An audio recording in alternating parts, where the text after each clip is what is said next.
Have you used anything and learned and put it forward this year? Do you take anything from 2 years ago? Is different scenario, different players, different things? Like, what's kind of the parallels, I guess I should ask? Yeah, business as usual.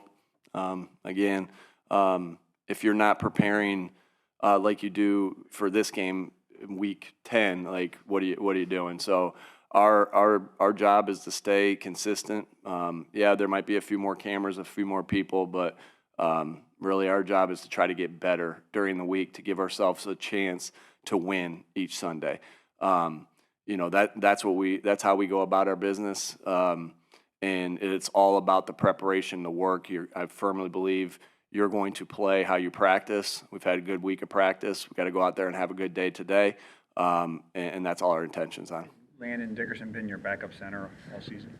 That's just how we have the depth chart and how we feel as a team where we should be. What do you like about him in that position? Yeah, he's done it, and he's solid at it, and he was obviously did it at a high level in college, and we cross-train our guys. A ton of guys cross-train different positions, and that's where we are. Is there any benefit to having the backup center be someone who's already a starter? We've seen it with Landon and then Cam before that, Isaac before that. I don't know if there's an advantage to it or a disadvantage to it. Again, we just try to do our job and Stout does a great job of cross-training the guys so guys can play multiple positions. And yeah, we'll see how that goes. Will Cam be able to practice today?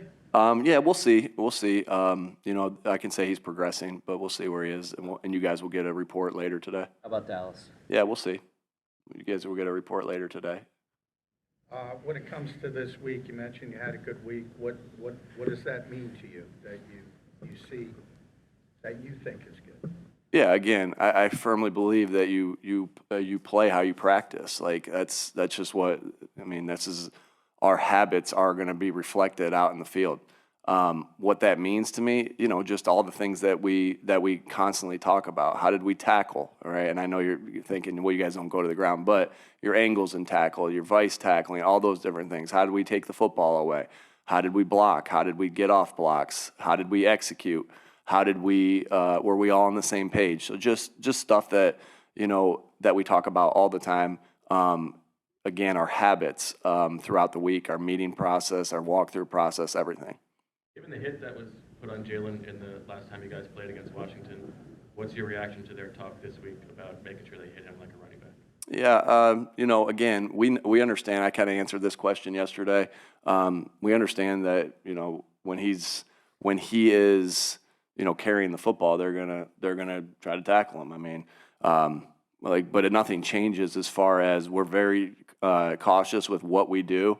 And I don't think cautious is the right word. Actually, it's more we're very aware of everything. We try to put Jalen in safe situations. We want him to put himself in safe situations, and we understand that there's a lot of things that Jalen does. In the running game that help us run the football.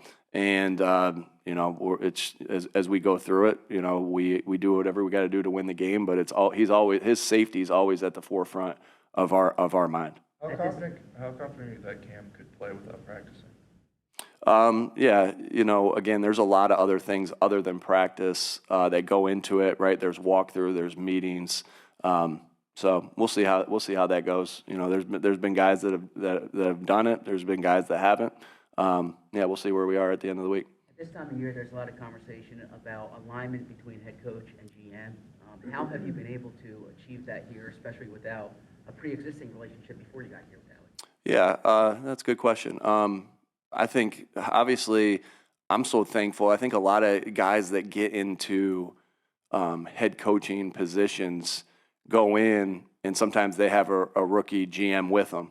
I know I talk a lot about the four offense and defensive linemen that I inherited when I got here with Jason and Fletch and Lane and BG. But how huge is it that I have an experienced big time GM, in my opinion, best GM in the NFL.